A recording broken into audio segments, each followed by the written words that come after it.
좀 불필요한 건 빼고 핵심되는 것만 말씀드리겠습니다. 44페이지입니다. 저는 그 74년도에 IBF의 새내기 간사였는데 그때 처음 이제 큐티에 대해서 들었습니다. 사실 그 당시는 콰이타임이라는 제대로 아는 사람이 거의 없었고 한국 교회 하면 주로 이제 새벽 기도회가 주류를 이루던 그런 경건 훈련이었죠. 그 한국 교회는 초창기에 선교사들의 기록을 보더라도 한국 교회 특징이 뭐냐 물으면 이제 새벽 기도회, 물론 이제 성경 공부도 들어갔지만 새벽 기도회가 특징이었고 2014년도에 작년이죠. 한 106명 정도의 지도자를 놓고 한국 교회가 이 자신학적인 이런 특징으로 내세울 수 있는 게 뭐냐 물어볼 때도 새벽 기도회가 제일 높았습니다. 그래서 이제 새벽 기도회의 발전과 한국 교회의 발전이 이렇게 맞물려 있다, 그렇게 이제 생각할 수 있다는 거죠. 새벽 기도회가 정확하게 이제 언제부터 출발했는지 이것은 기록상으로 아주 명료하지는 않습니다. 거기 45페이지 중간에 나오는 것처럼 현재 기록으로는 1898년 2월 황해도 강진교회에서 사경회가 열리는 동안에 새벽 기도를 했어요, 맨 처음에는. 근데 보통 이제 그 길선주 목사님이 이제 뭐 창안자라든지 뭐 이렇게 얘기되고 있는 것은 사경회가 아닌데 교회 프로그램으로서 새벽 기도회를 한 그런 인물의 이제 창시자죠. 그러니까. 그래서 정확하게는 모르지만 결국 새벽 기도회가 한국 교회 전체에 이제 뿌리를 내리고 정착하게 된 것은 대체로 6.25 전쟁 이후로 봅니다. 그래서 한 53년 이후부터는 전체적으로 이제 뿌리를 내렸다. 그러나 이제 quiet time의 경우는 이게 서양 것이니까 뭐 그 새벽기도만큼 그렇게 잘 알려지지는 않았어요. 거기 quiet time이 이제 조용한 등장 그랬는데 그건 제가 말장난한 게 아니고 실제로 상당히 조용하게 이렇게 등장을 했습니다. 영국의 경우는 그 IBF의 전신으로 알려진 CICCU 멤버들이 여기에 이제 아주 중요성을 뒀고요. 역시 이제 성서 유년 1867년도에 영국에서 시작됐죠. 한국과는 달리 이제 어린이 전도 활동으로부터 출발했는데 여기서 이제 이 두 가지가 그 QT가 정착되는데 영국에서는 기여를 했다. 46페이지 이제 가서 보시면 미국의 경우는 이 재미난 현상이 1865년에 남북 전쟁이 끝나는데 그 1870년을 전후로 해가지고 이 경건 훈련에 변화가 생겼다. 전문가들이 이제 그 전문가가 이제 그렇게 얘기를 하더라고요. 여러 가지 변화가 있는데 그 중에 대표적인 게 뭐냐면 1870년 이전에는 기도는 기도대로 또 성경 읽기는 성경 읽기 따로 했다고 그래요. 미국에서 대체로. 그러다가 1870년 이후부터 이 두 가지가 이제 합쳐져서 그 경건 훈련이 미국에서도 이제 자리를 잡아갔다 이렇게 합니다. 역시 미국에서도 그 내비게이터 또 캠퍼스 크루세이드 빌 브라이트에 출발한 캠퍼스 크루세이드 마찬가지고 역시 또 전문가의 의견에 의하면은 그러나 미국의 젊은이들 사이에 quiet time이 크게 보급된 것은 미국 IBCF 이 모임에서 만들어진 1945년도에 quiet time이라는 소책자가 이제 만들어졌는데 이것이 엄청난 영향을 끼쳤다. 이것만을 전문적으로 연구한 어떤 박사 논문에 보면 그런 표현이 나오게 됩니다. 한국도 이 QT가 이제 교회에 정착하게 된 데는 크게 두 부류죠. 하나는 대학생 선교단체들, 그 다음에 QT 사역을 주도했던 단체들, 이렇게 둘로 이제 대충 나눠볼 수 있는데 UBF가 제일 효시인 것으로 얘기할 수 있어요. 1963년도부터 일용할 양식을 이제 만들어냈으니까 내비게이터도 그 66년에 출범해가지고 73년도부터 문서 활동을 했고 콰이타임 자들을 많이 만들어냈습니다. 대학생 선교회는 1958년에 창립은 됐지만 본격적으로 이제 QT 훈련을 한 것은 조금 81년도부터였다고 해요. 그때 간사 훈련원이 이제 만들어지면서 그리고 96년도에 격열관으로 풍성한 삶이 이제 출간이 되었다. 그렇게 얘기를 들었어요. 한국의 경우는 뭐 딴 선교단체 이제 비슷한 걸 겪지만은 기록상으로 얘기하면 이제 77년도 그때 그 학생들 훈련 가운데 DG라는 그 디사이플 그룹의 이제 준말입니다. 그때 이거 뒤지게 노력한다 뭐 이렇게 됐지만 어쨌든 이 디사이플 그룹에 들어가려면 8가지 사항에 서약을 해야 됐어요. 근데 그 중에 두 번째가 콰이타임입니다. 나는 매일 일정한 시간 말씀을 읽고 기도함으로 하나님과의 친밀한 교제를 누린다. 그렇게 됐고 그 후 7년 후에 이제 나의 주 하나님 나왔고 실제 콰이타임 교제가 이제 만들어진 것은 IBF도 좀 늦죠. 97년도부터 시심이 이제 발간이 됐으니까요. 그러나 이제 제가 생각해 볼 때 이런 선교 단체들의 기여가 있지만 좀 더 이제 엄정하게 얘기한다면 오히려 한국 교회 내에 이 큐티 운동이 확산하게 된 것은 선교 단체들보다는 성서 유니온하고 두란노 서원이 더 큰 역할을 했다. 이렇게 인정을 해야 될 것 같아요. 성서 유니온은 72년도에 윤종화라는 분을 이제 총무회가 73년도부터 매일 성경이 간행이 되죠. 그리고 두란노 서원은 이제 하용재 목사님 80년도부터 했는데 87년에 이제 생명의 삶이 발간돼서 지금도 많은 독자를 지금 확보하고 있죠. 2015년 현재 성인을 대상으로 한 큐티 교제만 하더라도 20종이 넘는 것으로 이렇게 되어 있습니다. 아까 지영원 목사님 왜 목사님 한 교회건 소개가 안 되는데 제가 논문을 보면 풋노트에 교회가 발간한 것은 제가 제외한다. 그렇게 이제 그거 왜 그러냐면 그걸 다 조사하려니까 시간의 여유가 없었어요. 그래서 너무 섭섭해하지 마시고.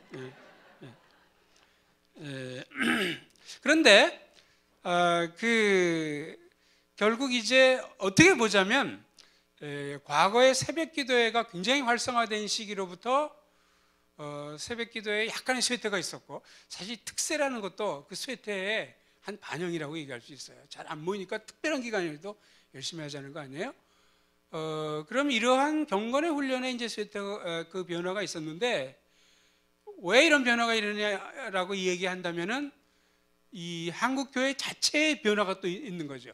한국 교회 자체가 이 신앙 생태 면에 있어서 이 변화를 이제 겪은 거고 그걸 또 심층을 더 따지고 들어가 보면 한국 사회 자체가 바뀌었어요. 그래서 맨 밑바닥에는 한국 사회의 변화가 있습니다.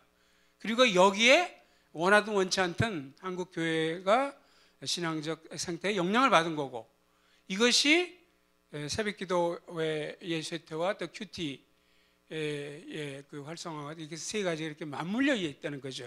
그것을 신앙적 생태의 변화 큐티 거기서 이제 얘기하고 있는 것입니다.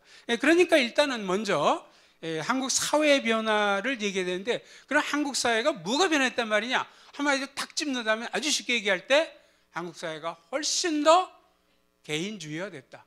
이렇게 아주 간략하게 이야기를 이제 할 수가 있습니다. 그래서 과거의 한국 사회는 공동주의 사회였는데 점점 더 개인주의화된 사회로 변화가 됐다. 특별히 뭐 한 70년대부터 시작해서 본다면 이제 뭐 거의 한 50년 동안 변화가 있었다는 거죠. 뭐 거기 개인주의, 집단주의, 이거 48페이지 꼭대기에 이것은 뭐 너무 상식적인 거니까 뭐 자세히 살 필요 없겠죠. 개인이 자율적이고 독립적인 주체인 동시에 사회 기본 단위가 된다. 이것이 개인주의라면 공동주의는 인간의 정체성의 본질을 공동체적인 토대에서 이제 찾는 거죠. 그러니까. 그런데 이제 한국의 이제 공동주의라는 것은 학자들의 연구에 의하면 가족 공동주의라는 겁니다. 공동주의도 국가 공동주의가 있을 수 있죠. 북한 같은 게 아마 그런 스타일일 거예요. 그러나 한국의 공동주의는 이 가족 공동주의라는 매우 독특한 그런 형태를 좀 가지고 있다. 그렇게 이야기를 합니다. 그래서 전통적인 그 한국 그 사회를 보면은 가정이 굉장히 중추적인 역할을 한다는 거죠.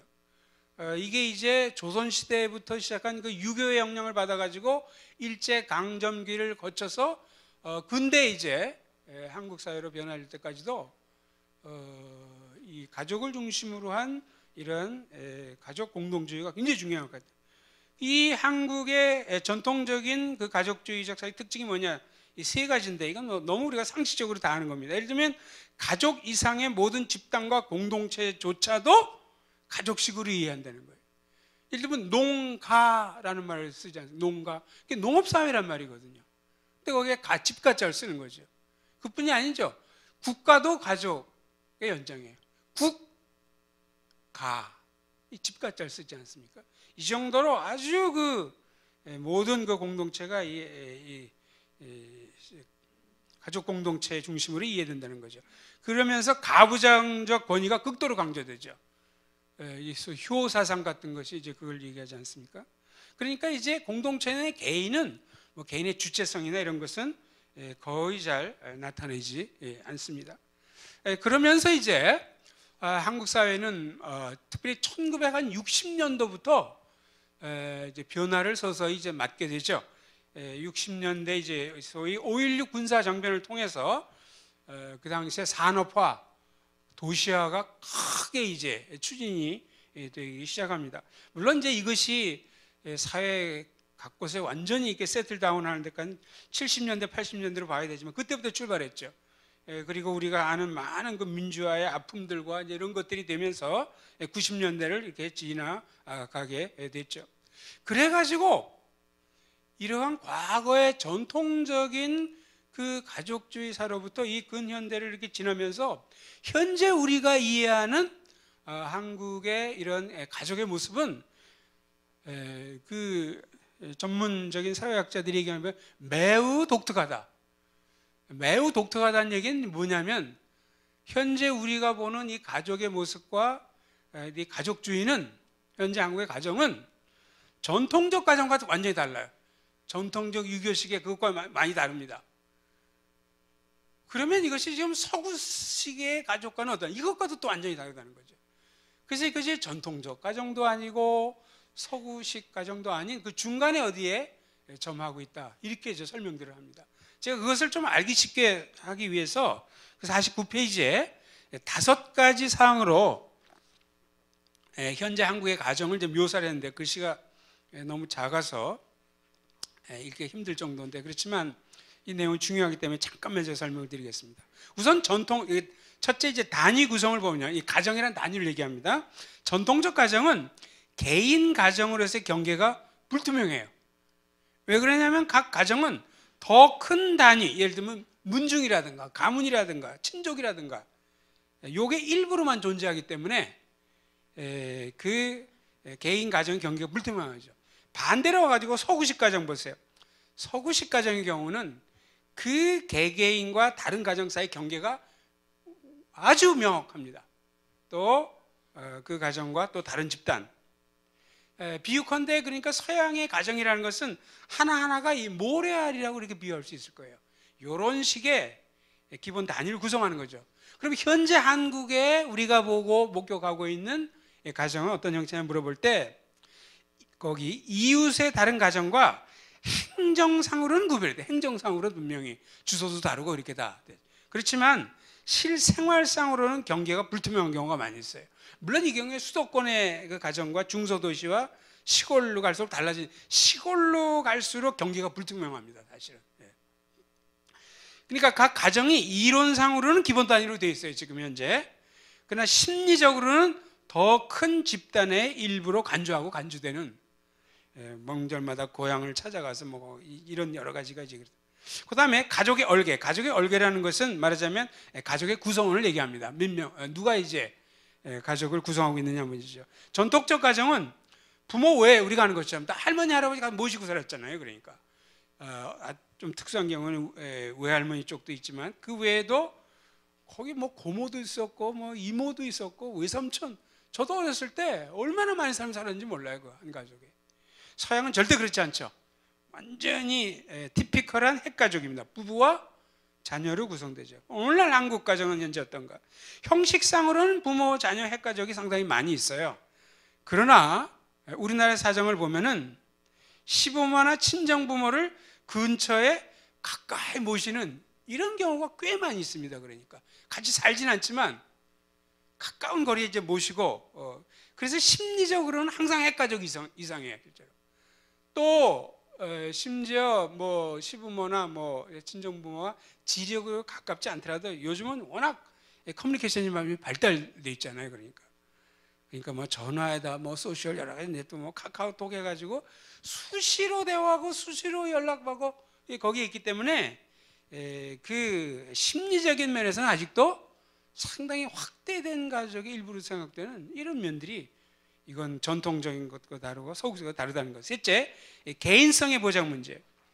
전통적인 가정에서는 가족 구성원의 권리, 독자성, 프라이버시, 이거는 뭐 인정은커녕 거론조차 안 됐죠. 특별히 애들의 경우는 이제 그랬어요. 저만 하더라도 그 당시 한 방에 몇 명씩 같이 잤거든요. 저희도 7남매였는데 한 방에 몇 명씩 다 같이 잤죠. 그리고 장난감, 학용품, 옷, 이런 소유물들은 위로부터 물림을 받는 거든가 같이 쓰는 거죠. 그러니까 아주 속된 말로 저는 이 사리마다 같은 것도 형이 입던 걸 그대로 물려받아서, 이제 사리마다 하면 잘 못 알아듣죠. 팬티라고 해야지 알아듣시는데, 천으로 이렇게 만들어 가지고 까만 고무줄로 이렇게 해서 좀 연배가 있으신 분이 이해를 하겠죠. 그러니까 거기에 반대해서 서구 가정은 아무리 나이가 어려도 하나하나의 권리, 독자성, 프라이버시가 인정을 받고 다 존중해줘요. 서양 가정에서는 가족 하나하나마다 아이들 다 방이다 이렇게 있지 않습니까? 그러니까 개인 소유물은 명확하게 my toy, 내 거고 절대 특별하게 허락을 받자면 남의 거 관여도 안 하고 주지도 않죠. 현재 한국의 그 가정을 보면은 방과 소유물은 자녀 개인에게 보장이 좀 되는 것 같아요. 이제 아이들을 적게 나니까 이런 것이 조금 가능해졌죠. 또 가족 하나하나에 대한 이 권리도 옛날보다 확보가 되는 것 같아요. 근데 아직도 안 지켜지는 게 뭐냐면 이 독자성과 프라이버시는 아직도 안 지켜져요. 아버지가 문 팍 열고 들어가지 서양에는 절대 똑똑 하고 들어가지. 뭐 서양 사람이 똑똑해서 그렇게 하는 게 들어가는 게 아니고 거긴 절대 그렇게 하면 안 돼요. 그리고 안 열어주면 안 들어가죠. 특별한 경우가 아니면 절대 안 해요. 우리는 뭐 이제 방이 다 있다고 그래도 언제든지 들락날락하고 이러잖아요. 그래서 이 부모 세대 자녀 세대 갈등이 이제 많이 발생해요. 책임 분담 그냥 뛰어넘고요. 가족 행사 같은 걸 보면은 종래 전통적인 가정은 가족 단위 행사라는 게 거의 없었어요. 있다면은 더 큰 단위의 확대 가족 모임, 뭐 제사라든가 결혼, 생일, 여기에 그냥 같이 참여하는 거지 그 가족 단독의 무슨 행사는 있지 않았습니다.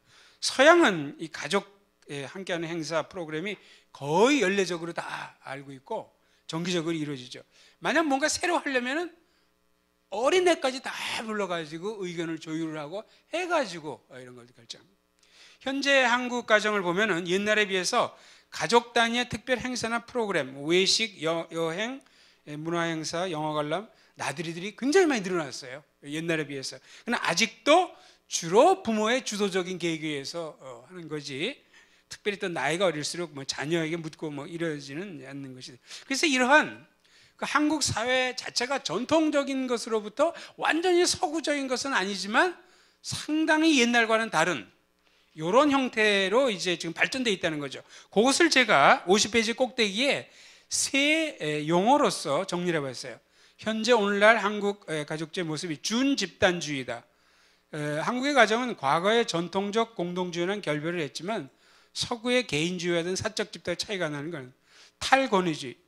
오늘날 한국의 가정들은 과거만큼 철두철미하게 가부장의 권위를 인정하지 않는 느슨한 권위 체계를 유지하고 있죠.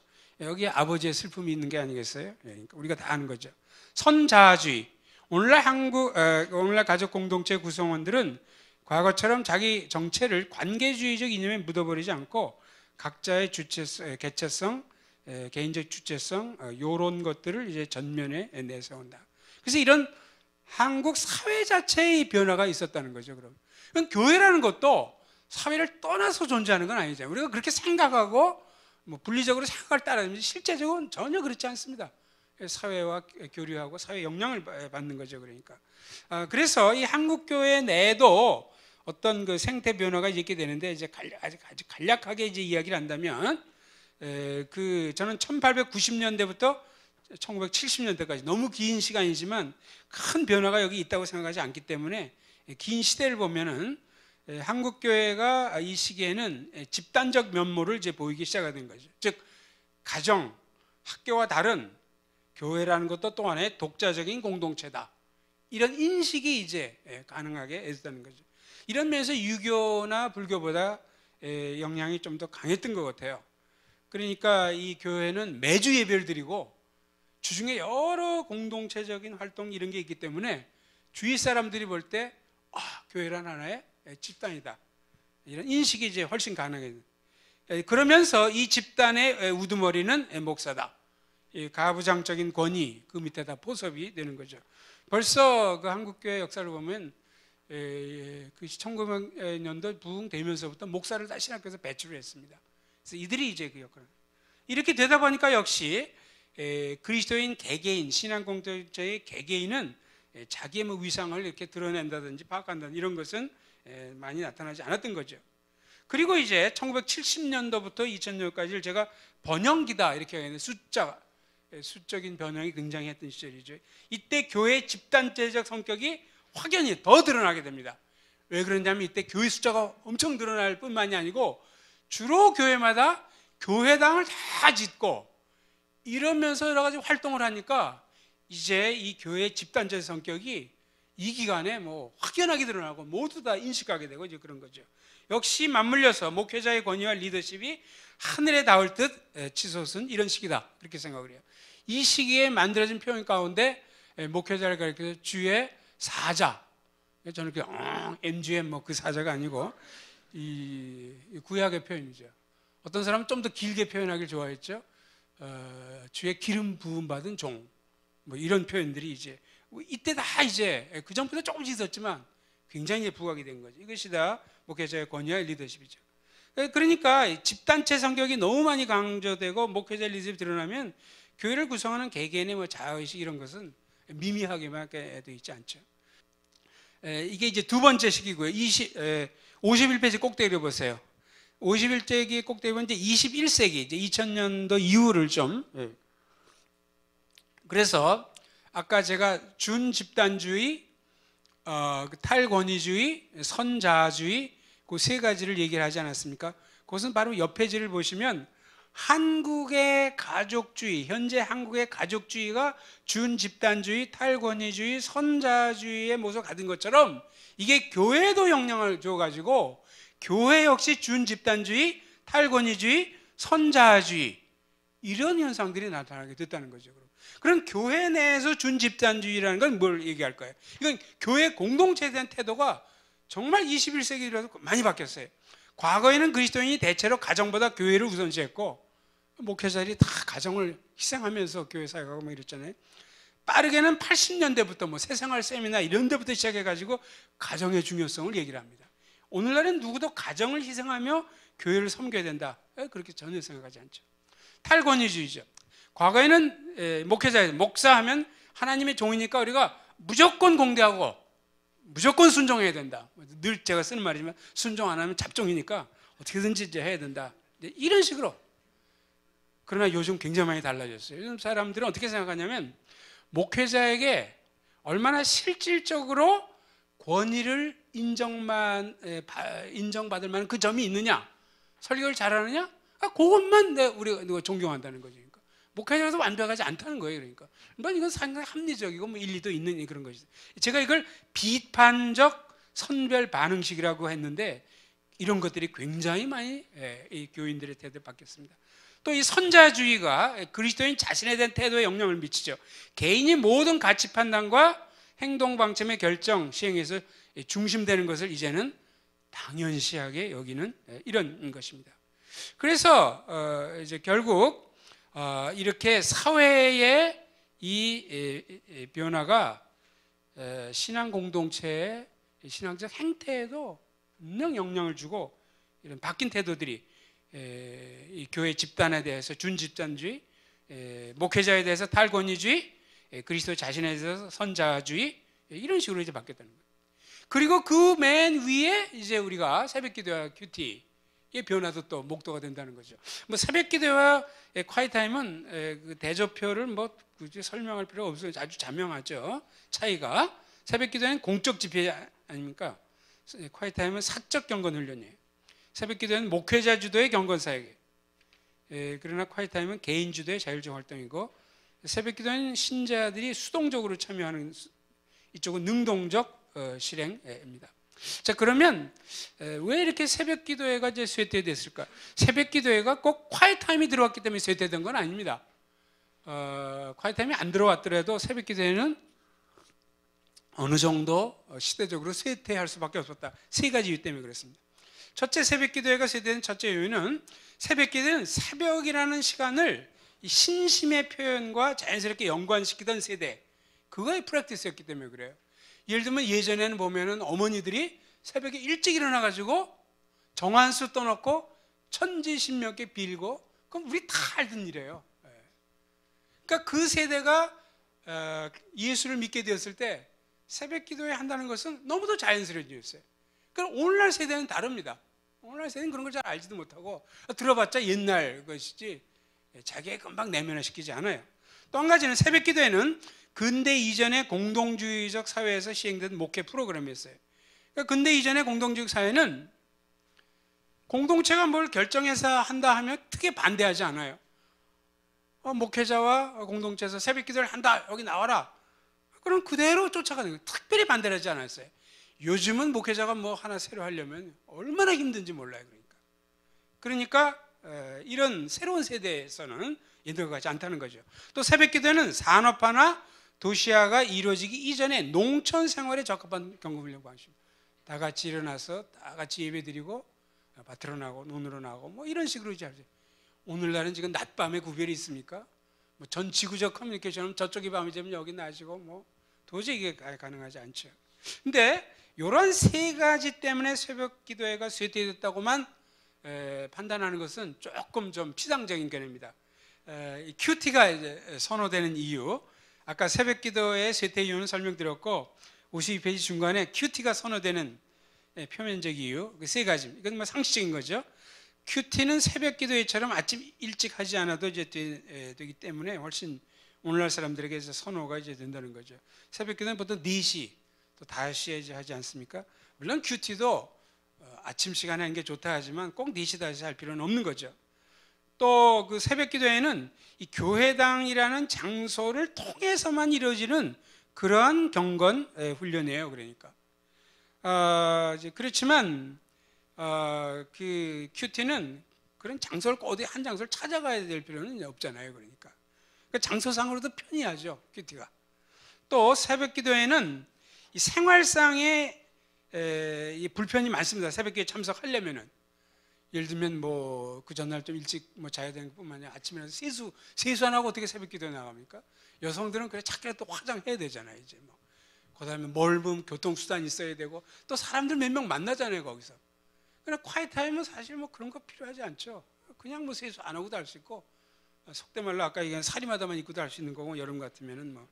그러니까 이렇게 그 밑에 그림처럼 큐티가 선호된 이유는 시간상의 편의, 장소상의 편의, 생활상 편의 때문에 이제 큐티가 이제 선호가 이제 된 것이죠. 근데 이렇게 시간상 편의, 장소상 편의, 생활상 편의 때문에만 큐티가 선호됐다고 생각한다면 이것은 빙산의 일각만을 이해한 것이 됩니다. 그 밑에는 훨씬 더 이 빙산의 본체가 있는데, 이 심층적 이유가 아까 말씀드린 이 준집단주의, 탈권위주의, 선자주의, 이 사회의 영향을 받아가지고 교회 내에서도 이러한 그리스도인 사이의 준집단주의, 탈권위주의, 선자주의, 이것이 이제 풍미하기 때문에 그렇다는 거죠. 그게 구체적으로 뭐냐 문다면 53페이지 첫 번째 그 도표 거기 보세요. 준집단주의만 교회와 연관하여 활동하는 것을 이제 최우선으로 여기질 않아. 아까 말씀드린 것처럼 탈권위주의, 목회자의 그늘에서 벗어나고 싶어하는 이런 경향도 상당히 많이 늘어났어요. 선자주의, 자기 주도적인 신앙생활을 추구하는 이런 경향이 많이 나타났다는 거죠. 그래서 근본적으로는 사회의 변화, 교회 생태의 변화, 이것이 사실은 새벽 기도회에서 이제 큐티의 전환도 많이 설명한다는 겁니다. 이제 마지막으로 이제 저는 큐티 구하기 작전 그런 표현을 썼는데, 왜 큐티가 경건 방안으로 타당한지, 또 문제점이 있지만 그래도 이걸 해야 되는지 좀 말씀드리고 오늘 제 강의를 좀 마감하겠습니다. 네 가지 이유가 있는데요. 아주 간략간략하게 설명하겠습니다. 이제 큐티가 굉장히 많이 보급됐고 보편화됐고, 그렇지만 아마 뭐 2000년도부터 시작해서 뭐 그 전부터도 그랬지만 이 큐티에 대한 반론이 여기저기서 나타나기 시작했어요. 그럼에도 불구하고 저는 개인적으로는 큐티는 오늘날 한국교회의 경건훈련 방안으로 타당하다 이렇게 주장을 하는 그런 입장이거든요. 왜 그러냐 묻는다면 네가 첫째, 큐티는 성경 읽기에 대한 종교개혁자들의 주장을 실행할 수 있는 방안이기 때문이다.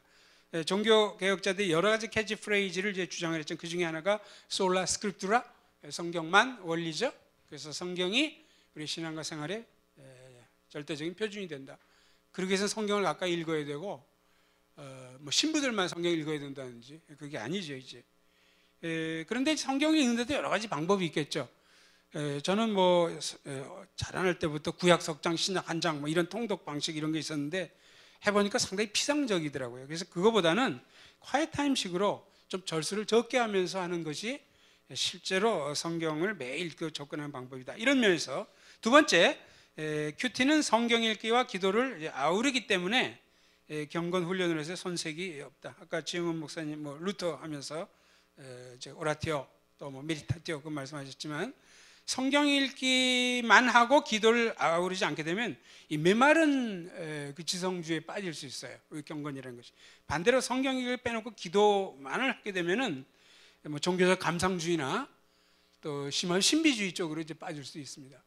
그런데 콰이트 타임은 두 가지를 함께 아우르기 때문에 경건 훈련으로서 손색이 없다 생각합니다. 셋째로 기독 신앙의 본질은 우리가 아는 것처럼 영생은 참 하나님과 그의 보내신 자 예수 그리스도를 아는 것입니다. 인격적 관계가 신앙생활의 본질인데 한국 교회는 그러나 이 샤머니즘 영향을 많이 받아서 복받고 이런 쪽으로 좀 많이 갔고, 또 한 가지는 그 유교적인 그 형식주의 외면으로 드러나고 직분 얻고 활동하고 이런 쪽으로 이제 많이 가서 자꾸 이 성경의 본질로부터 좀 이렇게 이탈하는 이런 경향이 꽤 많이 이제 목도되고 있지 않습니까? 그러나 콰이트 타임을 계속해 나가면은 하나님과의 인격적 관계에 초점을 이제 맞추기 때문에 그런 한국 교회가 조금 이탈된 그런 샤머니즘의 경향, 또 잘못된 그 유교적 이런 텐던시 이런 거 싸울 수 있다는 것. 네 번째로 큐티는 그리스도인의 개인적 주체성을 희망하는데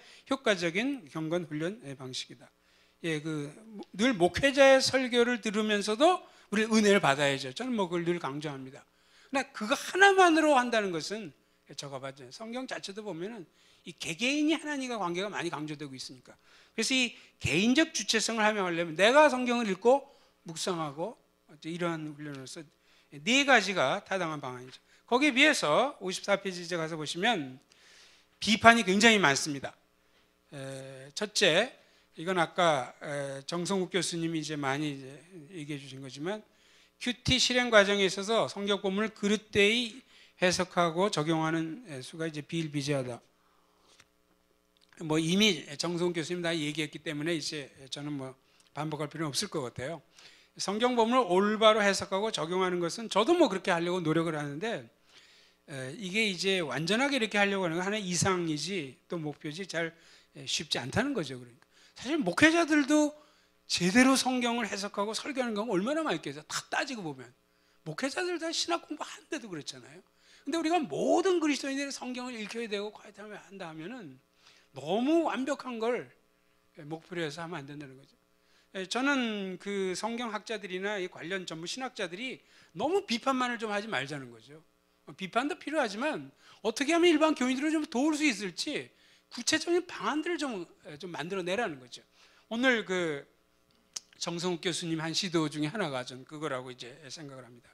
그러나 물론 교인들 편에서는 이렇게 그릇되이 해석하고 정해서가 많기 때문에 제가 최소한 권면을 드리는 것은 이 스타디 바이블을 가지고 콰이트타임을 하라는 거죠.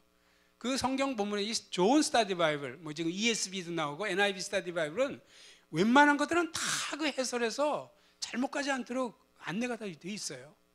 또 이제 그 성경 배경 주석 같은 것도 상당히 좀 그거 같이 콰이트타임 때 하라는 거죠.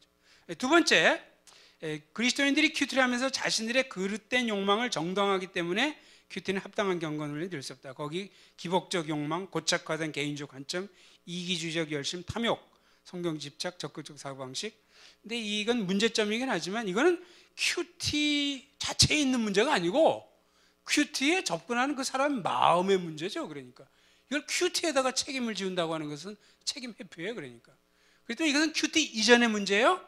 큐티와 별도로 우리가 훈련을 받아야 됩니다.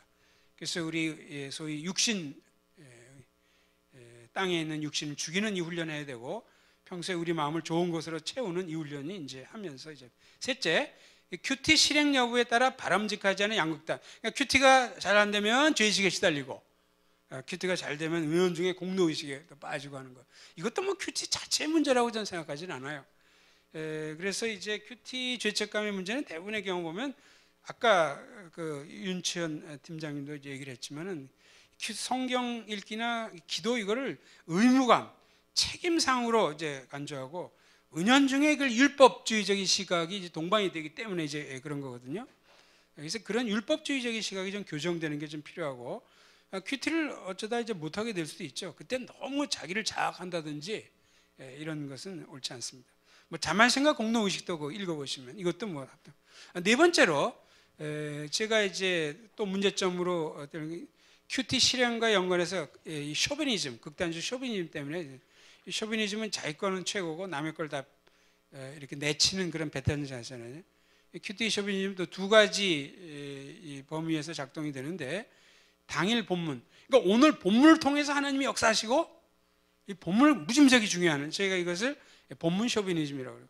아니면 큐티라는 경건 훈련 요것 자체를 이제 그러니까 큐티가 아니면 거의 경건 훈련은 아무것도 없는 것 식으로 굉장히 잘못된 생각이죠. 그러니까 그 본문 그날 본문을 통해서 역사했지만 딴 것을 할 수 있고 그 여러 가지죠. 또 큐티가 물론 중요하다고 얘기하지만 그것만이 유일한 경건 훈련인 건 아니에요. 그때 아까 뭐 지영원 목사님도 뭐 얘기도 하시고 여러 가지 했지만 그래서 이것은 이런 쇼비니즘은 결국 하나님의 자유와 하나님의 주권을 부인하는 것이 됩니다. 어떤 날은 그 성경 본문을 통해서도 되지만 아까 그 토목공학 하신 분이 막 와서 했지만 뭐 일주일에 뭐 한 번밖에 은혜 못 받는다. 굉장히 은혜 자주 받으시는 거예요. 그 정도면 오히려 목사나 신학자들이 거의 큐티도 잘 안 하고 거의 은혜 못 받습니다. 남에게 설교할 것만 찾아내지 본인 은혜 잘 못 받아요 사실. 그 일주일에 한 번 그 대단한 겁니다. 어쨌든 그러나 그날 본문이 아니고 길거리 가다가 뭐 어린아이와 노인 사이의 관계 이걸 보면서도 하나님의 은혜를 깨닫기도 하죠. 물론 그렇다고 화이트하면 안 하고 이제는 노인과 애들 보면서 은혜를 받자 이렇게 또 나가라는 건 아니지만 너무 하나님의 자유와 주권을 부인할 필요는 없습니다. 이제 그래서 이제 저는 그 큐티를 계속 강조해야 된다. 이게 저의 입장입니다. 한 가지만 제가 이제 그 문제점 되는 걸 지적하고 그 55페이지 거기 보시면 과거의 종래 한국교회는 교회를 우선적으로 했고 그러나 이제는 준집단들을 해서 교회 우선을 거부하고 목회자의 순종을 다 이제 받아들였는데 목회자의 권위에 대한 것도 이제 비판적으로 이제 수용하고 자아는 뭐 이렇게 드러나지 않았는데 이제는 선자주의, 자기 주체적 의식 이런 것들이 이제 종래 한국교회가 오늘날의 한국 이렇게 바뀌었다는 거죠. 근데 이것이 더 악화될 수도 있습니다. 56페이지로 오히려 넘겨보세요. 56페이지로 넘겨보시면 만약 이런 것들이 한국 사회가 훨씬 더 이런 쪽으로 이제 점점 발전하기 때문에 현재 그 왼쪽은 아까 현재 모습이죠. 준집단주의, 탈권위주의, 선자주의. 이것이 한국 사회의 여러 변화로 말미암아 더 악하게 발전될 수 있다는 거죠. 즉 무집단주의로 준집단주의 정도가 아니고 무집단주의로 탈권위주의 정도가 아니고 아예 반권위주의로 선자주의 정도가 아니고 이제는 과자주의로 이렇게 나타나. 예를 들면 무집단주의 뭘까요? 이제는 교회로부터의 이탈과 탈교 이런 걸 당연시하는 요즘 가난한 성도님 뭐 얘기 나오는 것들도 이런 것들 중 하나잖아요. 목회자가 잘못할 때까지도 목회자를 모필해야 된다는 건 아니지만 그러나 반권위주의까지 가가지고 목회자 지도력을 전체적으로 거부하는 거 보이는 이것도 건강한 모습이 아니죠. 또 자아에 대해서 어느 정도 위치가 있지만 자기 편의적 신앙생활을 정당화하는 이런 것들 그대로 내버려두면은 현재 준집단주의에서 무집단주의까지 탈권위주의에서 반권위주의까지 선자주의에서 과자주의로 가는 경향이 굉장히 많을 수 있다는 거죠. 그럴 때 quiet time을 강조하긴 하지만 quiet time이 이제 개인적으로 자꾸 하다 보면은 이런 쪽으로 갈 수 있는 그런 거 융합해 가지고 문제가 생기니까 이런 무집단주의, 반권위주의, 과자주의를 염두에 두면서 이런 쪽으로 가지 말아야 되겠다. 교회의 연약함이 있지만 또 뭐 교회를 비판할 수 있지만 무집단주의로 가는 건 올바른 것이 아니죠. 목회자의 권위를 뭐 우리가 어느 정도 선별적으로 하는 것도 뭐 저는 다 반대하고 싶진 않아요.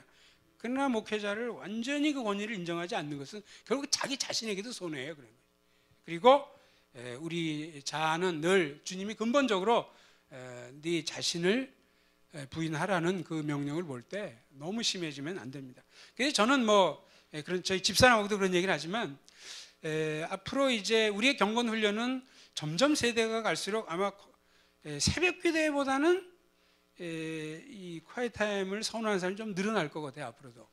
그러나 그렇다고 해서 목회자 입장에서 본다면 새벽 기도를 다 철폐하거나 그러지 말고 지금 같은 특세를 강조하는 그런 경향은 좀 뭐 괜찮다고 생각합니다. 그래서 교우들도 quiet time을 쭉 하지만 특별 새벽 기도회 기간에는 특세에 좀 참석을 하고 꼭 그렇지 않다 할지라도 저희 집사람도 그래요. quiet time을 저희 집에서 쭉 하지만 어떤 날은 좀 새벽 기도회 가보고 싶다. 이럴 때도 있어요, 사실 또. 그럴 때는 이렇게 참석하기도 하고. 이렇게 하면은 아까 이 무집단주의, 반권위주의, 과자주의로 가는 것을 조금이라도 막을 수 있는 하나의 팁이 아닐까 그런 생각을 해봅니다. 여기까지입니다.